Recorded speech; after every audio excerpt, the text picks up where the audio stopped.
Letras Catarinenses, um podcast de literatura.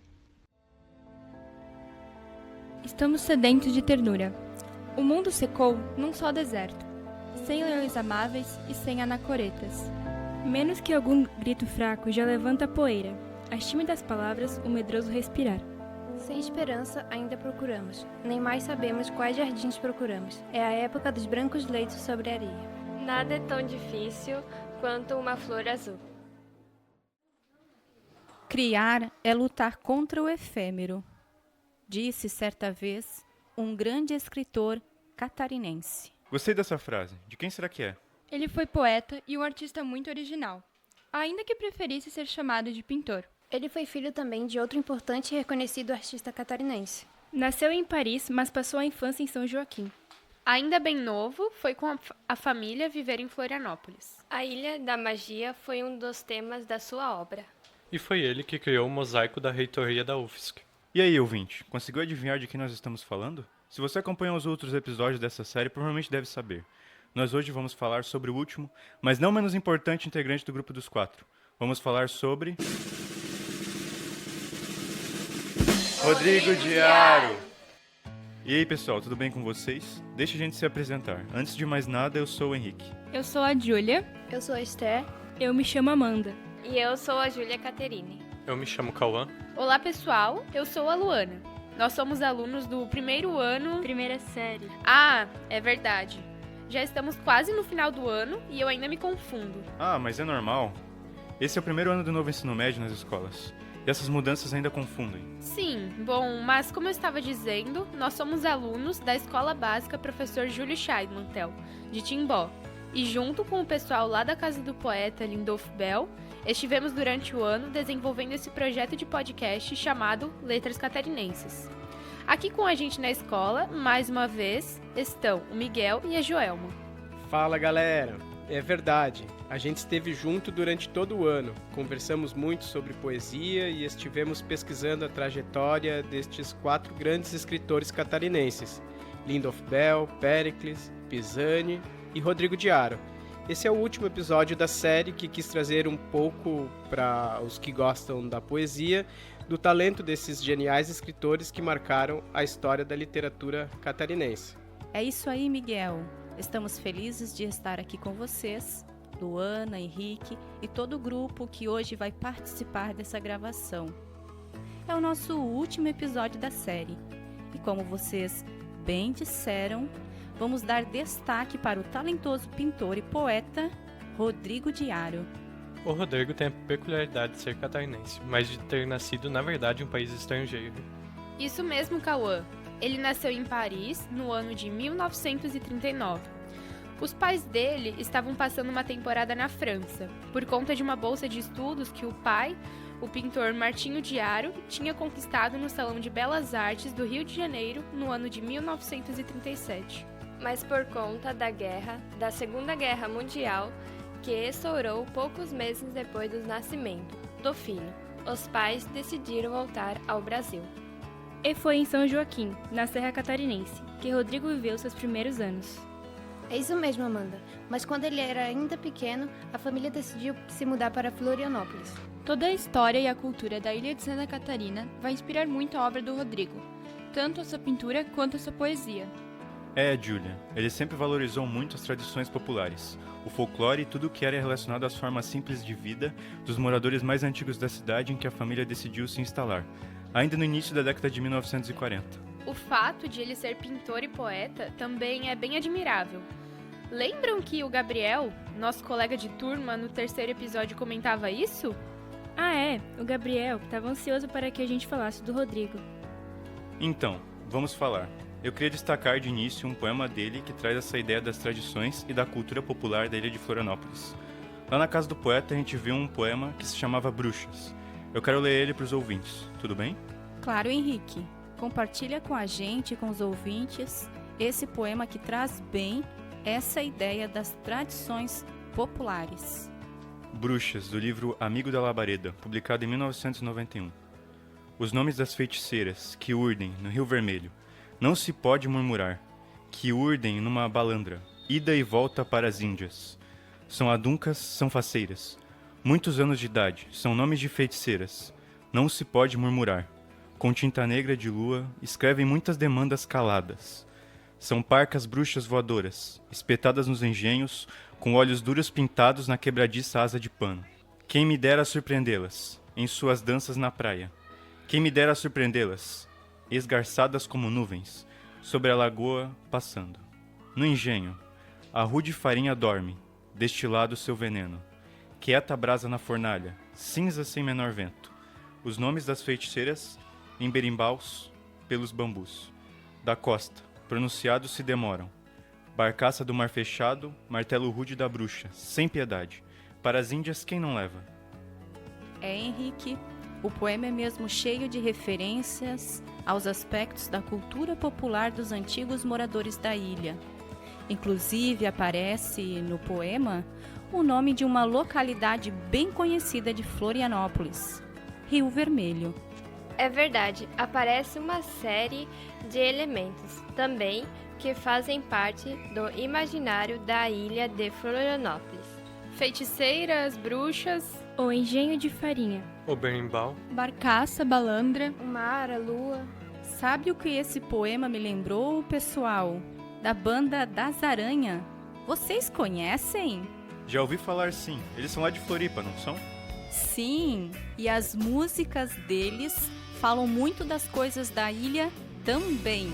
De um lado um dragão, do outro um índio. A lua de um fundo pra figura sorrindo. A ilha acordando e a madrugada dormindo.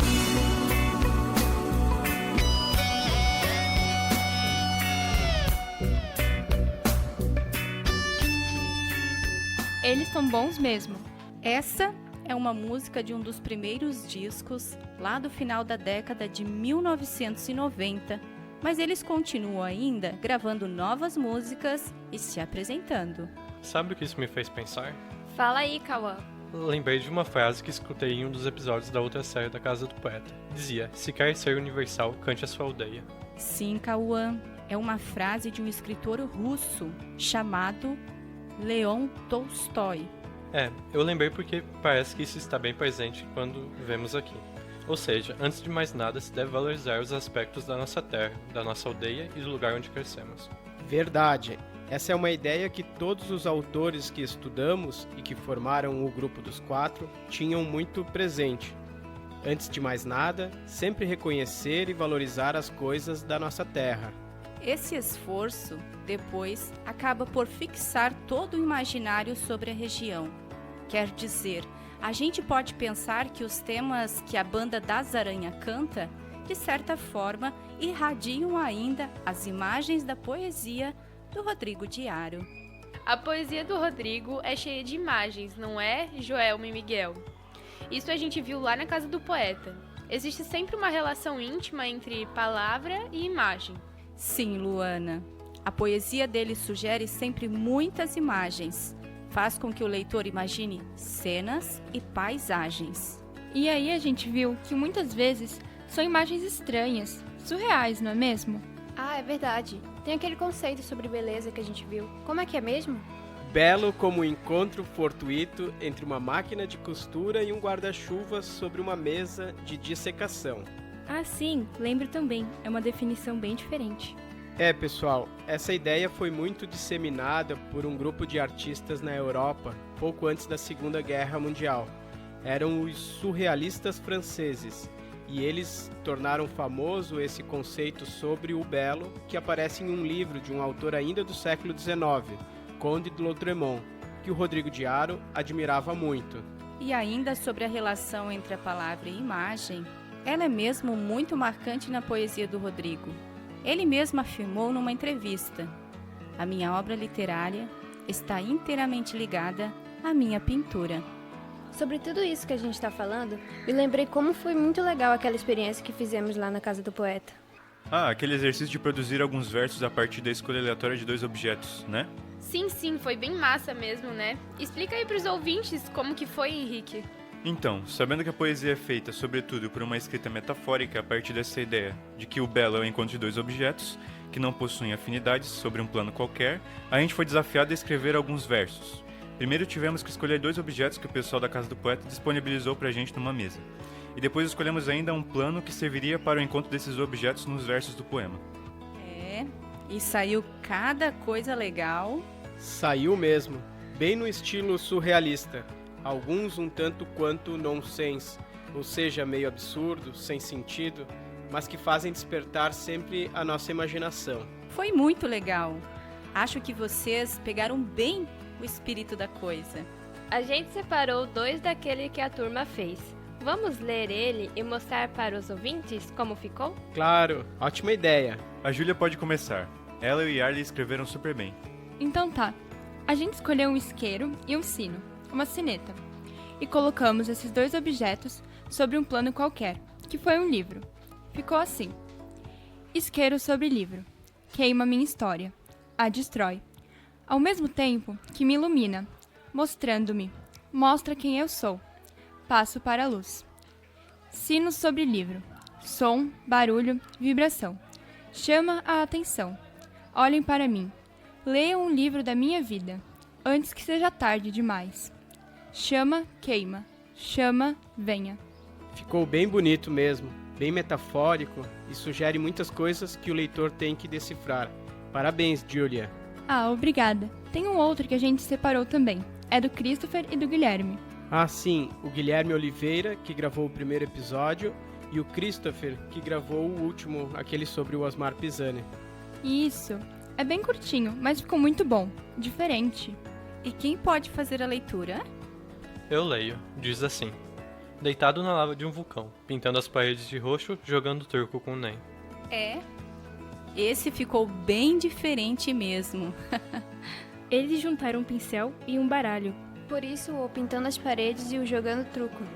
E o vulcão foi o plano onde se uniu a ação de pintar parede e jogar cartas. Acho que esse ficou bem surrealista mesmo. E eu acho que essa atividade que vocês desenvolveram ajudou bastante para fixar esse procedimento dos surrealistas.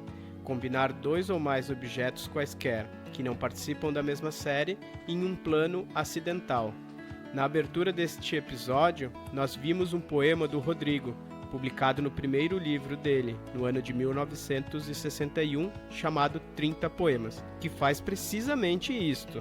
O mundo secou num só deserto, sem leões amáveis e sem anacoretas. Vocês lembram? É verdade, deserto foi o plano acidental. Leões e anacoretas, os objetos combinados. Exatamente.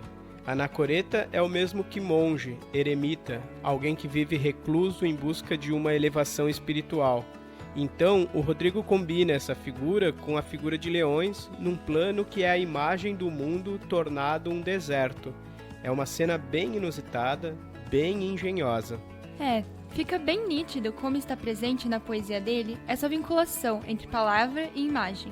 Exato. O fato dele ser pintor e poeta se manifesta tanto na arte da comunicação das palavras, quanto nas suas pinturas. Sim, Luana. E o legal é que nós também fomos um pouco artistas e um pouco poetas neste ano.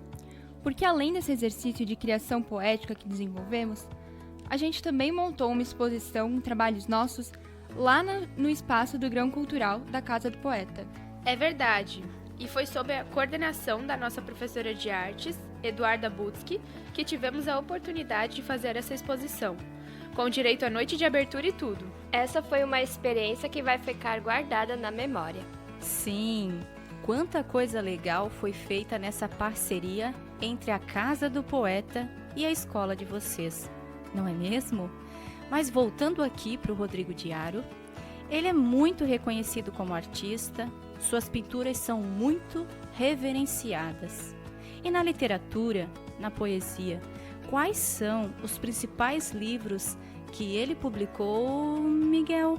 Bom, Joelma, ele tem muitos livros que são, na verdade, manuscritos. São obras artesanais, preciosidades, mas que têm pouca circulação.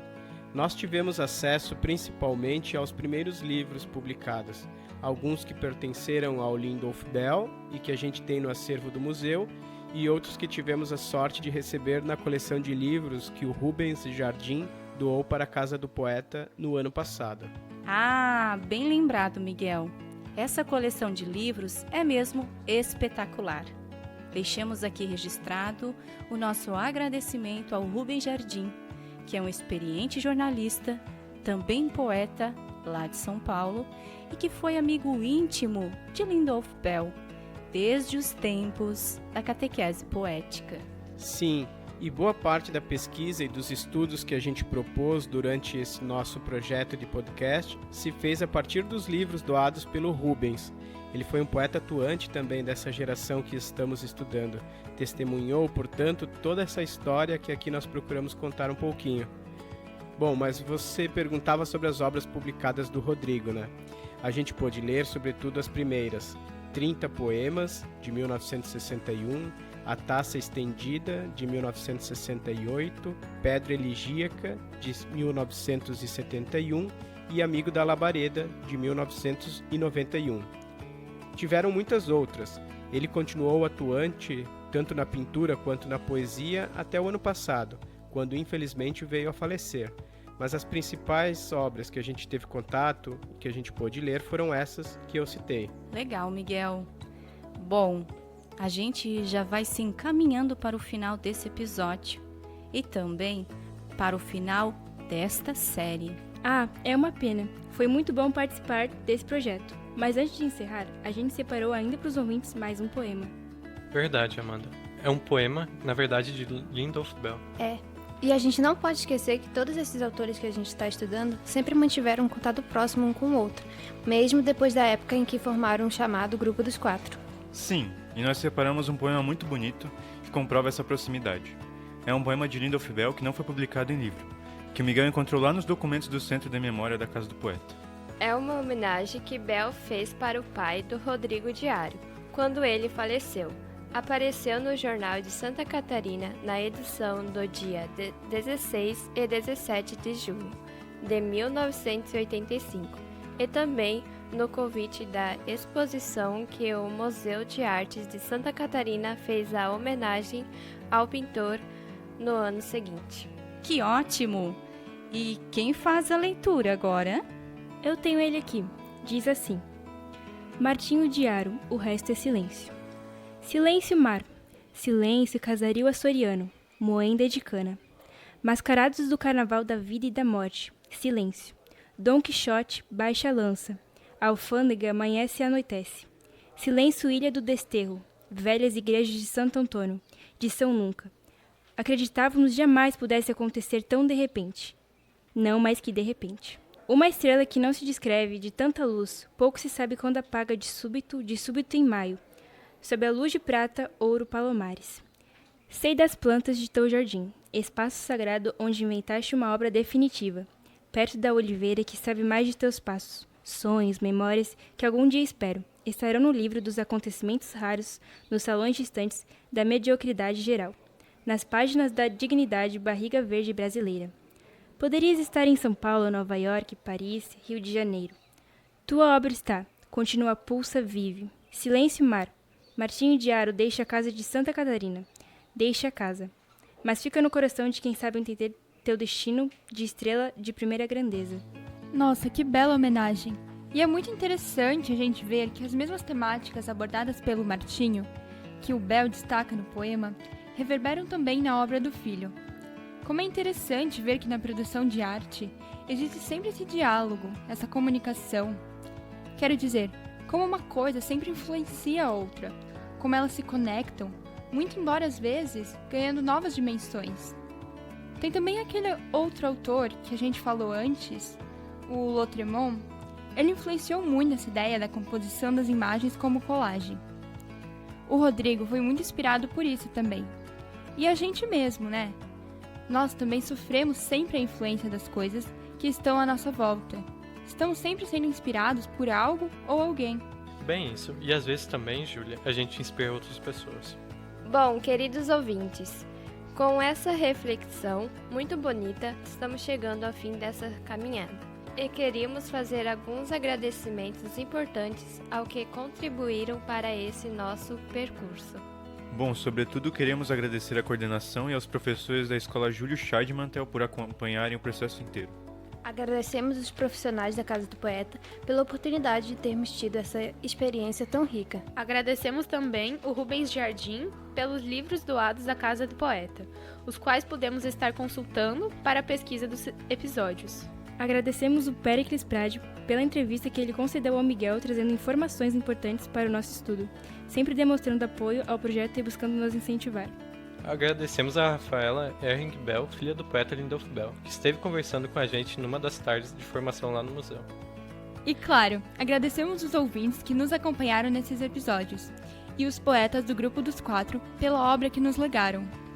Bom, pessoal, eu e o Miguel, em nome da Casa do Poeta, queremos agradecer a R2 Imagens pela captação e edição dos áudios, ao setor da imprensa da Prefeitura e também à Fundação de Cultura e Turismo de Timbó, que sempre esteve dando os suportes necessários para que o projeto se concretizasse.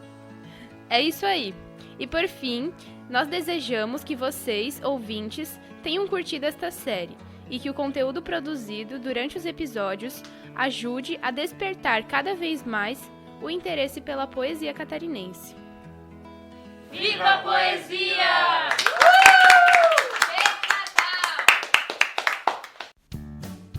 Você ouviu o 4º e último episódio da série Letras Catarinenses, um podcast de literatura desenvolvido pelos profissionais do Museu Casa do Poeta Lindolf Bell, juntamente com os alunos e professores da turma 4 do primeiro ano de ensino médio da Escola de Educação Básica Professor Júlio Scheidmantel, Timbó, Santa Catarina.